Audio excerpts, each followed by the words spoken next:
Danish teachers are facing violence at school far too often. Here's what's happening and why it can't continue.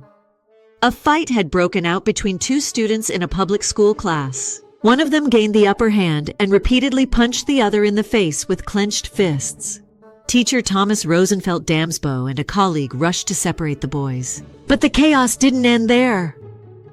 A third student, overwhelmed by the situation, kicked a partition wall, which collapsed onto another child, sending erasers, pencils, and notebooks flying through the room. It's a daily reality where you risk being punched, kicked, or spat on, says Dorthe Riom Fisker, chair of the Aarhus Teachers Association. Another teacher stepped in. Together, they led the agitated child to a separate room. There, the teachers were forced to physically restrain him for an extended period. We tried letting go, but then he scratched and bit my colleague and kicked me in the knee and back with full force, says Thomas.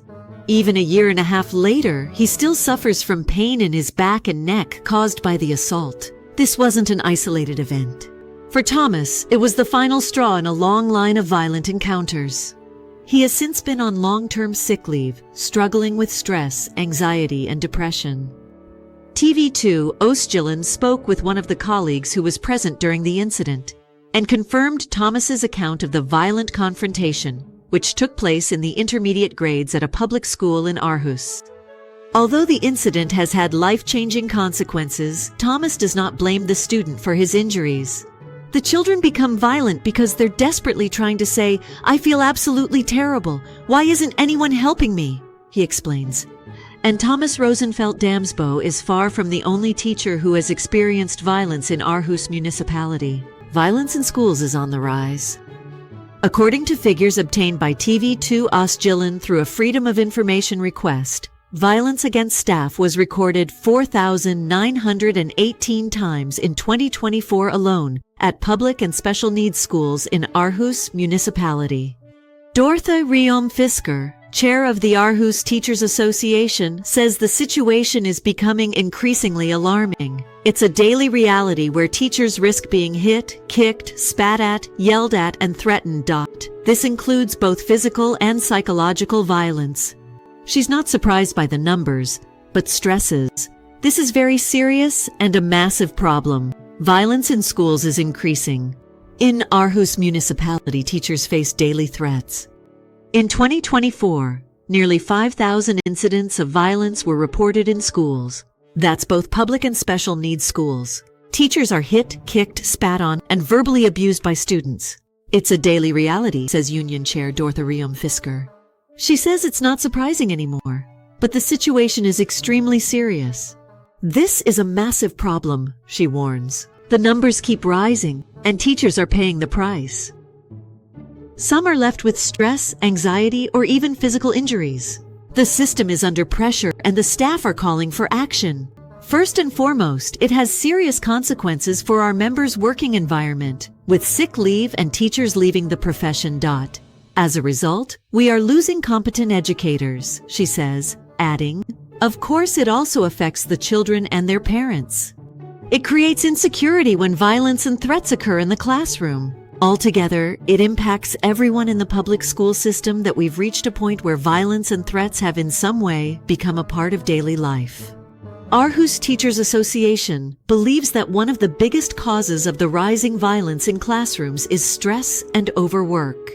"We simply need 2 teachers or professionals present with the children, so we have more eyes and hands to handle the task," says Dorthe Riom Fisker. According to both Aarhus Municipality and Dorthe Riom Fisker, the numbers also reflect improved and more thorough reporting of violent incidents, meaning that multiple teachers may have observed and reported the same episode. Are the students poorly raised? At Aarhus City Hall, there is also significant concern about the numbers. It's worrying. Every single episode involving violence or threats is something we must do everything we can to prevent. It's serious, says Thomas Medham, Socialist People's Party, Alderman for Children and Youth in Aarhus Municipality. However, he emphasizes that the statistics are complex and include both public and special needs schools, where the challenges vary greatly.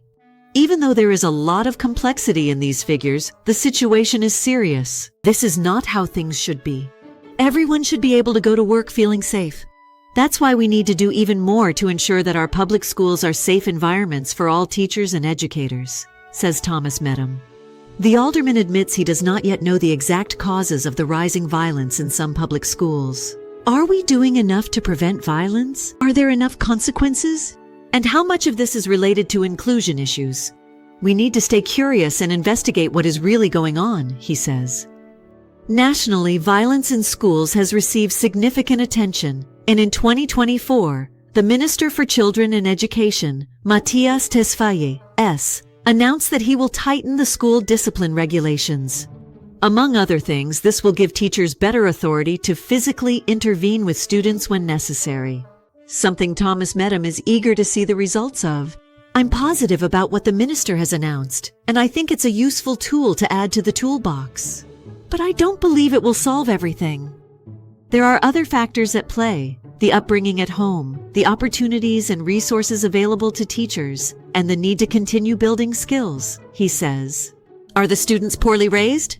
I think first and foremost, it's about there being more children with special needs and significant disabilities.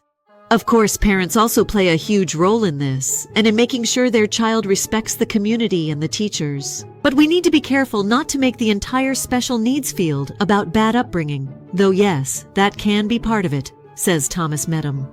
More violence than before, Thomas Rosenfeld-Damsbo, a sick-listed public school teacher, is more skeptical about a solution involving increased physical intervention. Every time we grab the students, the conflict escalates. I fear this will lead to more situations involving violence or threats, he says. Instead, he believes that teachers need more time for the students who, according to him, constantly have to adjust to new teachers and substitutes. I see many children who just want contact, but I don't have the time to give it to them. The children are more stressed than ever before, and that causes them to react more extremely than I've seen in the past, he says. Broke down crying in the teacher's lounge. In his 13 years as a teacher in public schools, continuation schools, and special programs, Thomas has seen countless colleagues either leave the profession or, like him, end up on long-term sick leave. Still, he dreams that one day he might return to teaching in the public school system. I'm passionate about the profession, but I'm not sure I can handle it, and that makes me incredibly sad, he says. I'm passionate about the profession, but I'm not sure I can handle it, and that makes me incredibly sad, he says. Thomas Rosenfeld-Damsbo does not wish to name the specific school where the incidents took place, as he wants to direct attention to the broader issues in the public school system. Many colleagues have sat in meetings crying because they are afraid to be around students they believe are too violent, he says. Here's another related story where teacher is assaulted by student in front of the entire class. I could see a few students crying. The minister acknowledges the issue and plans to introduce new guidelines for teachers. Rika Johansson was beaten by a student in front of the entire class.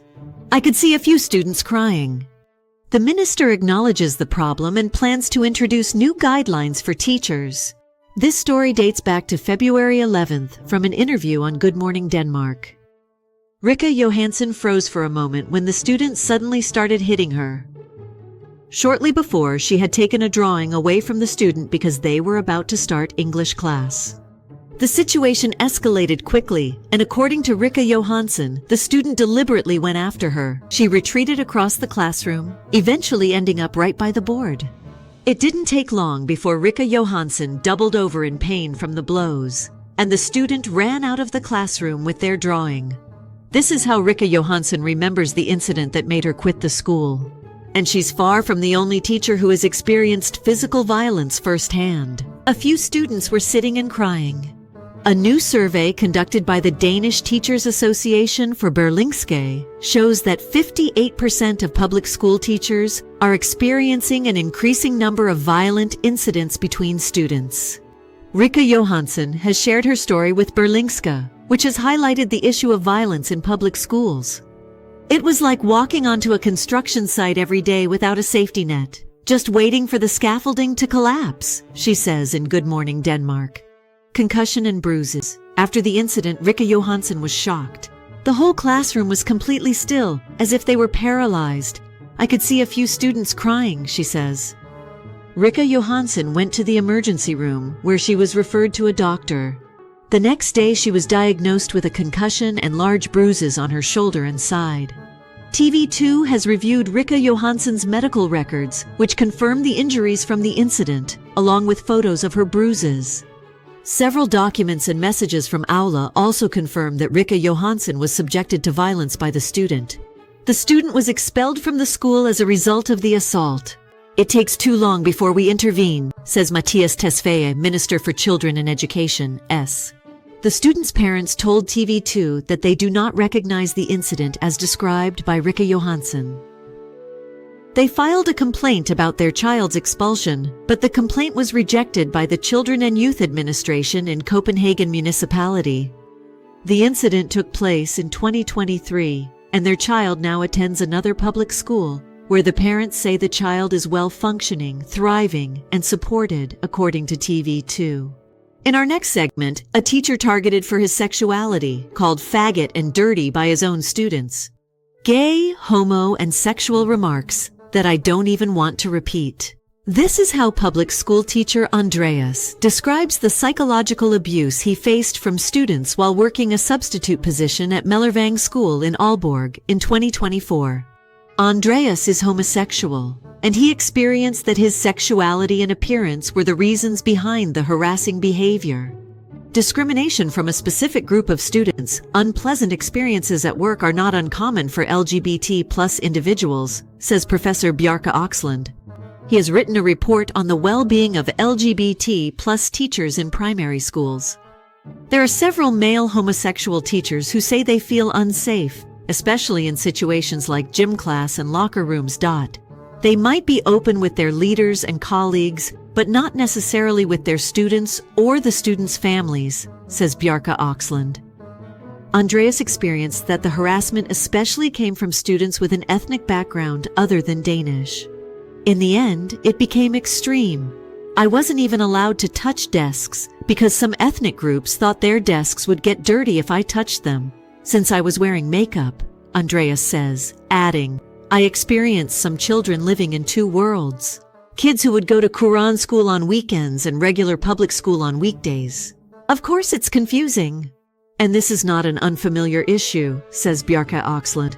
If you've been raised believing that homosexuality is a sin or haram or something dirty, it can be difficult to accept that an authority figure, like a school teacher, is LGBT+. Unfair to demand changes to appearance. Mellervang School, where Andreas worked, promotes itself with the slogan, quirky, beautiful, and creative. But that wasn't the atmosphere Andreas experienced at the school.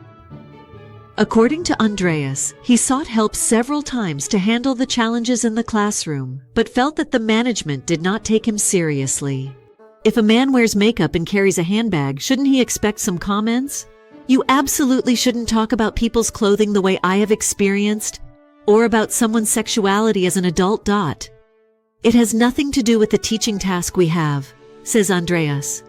Mellervang School declined an interview, but stated in a written response to TV2 Nord that they respect diversity and regret Andreas's experience. We cannot comment on the specific personnel case, but it is our impression that we have had an open dialogue and worked together to resolve the issues in the given situation, writes Christine Klitgaard, principal of Mellervang School, among other things. It's problematic if the school leadership doesn't support the teacher, says Bjarke Oxlund. A leader might, in a somewhat patronizing way, think, well, can't you just be a little less feminine? But that's a completely unfair correction of another person's identity and life. Still wants to be a school teacher, Andreas is now employed at another school where he is thriving. But his experiences at Mellervang School left their mark. I grew a beard and wore the most neutral clothes. I tried to blend into the background. It felt like being 16 again. I stopped sitting with my legs crossed, Andreas says. Now he is practicing daring to be himself again because he wants to continue being a school teacher. You have to be a bit optimistic sometimes and hope that there's a school out there that embraces these things, or at least does something about it if they encounter someone who doesn't, Andreas says. Because Andreas has previously experienced harassment due to his sexuality, his last name is not included in the article. Question we ask, who is protecting the educators? These stories reveal a deeper crisis in our schools, one that cannot be solved with quick fixes. But as long as there are teachers who still dare to hope, like Andreas and Thomas, there's a reason to keep fighting for change. Thanks for watching InfoNews Media TV.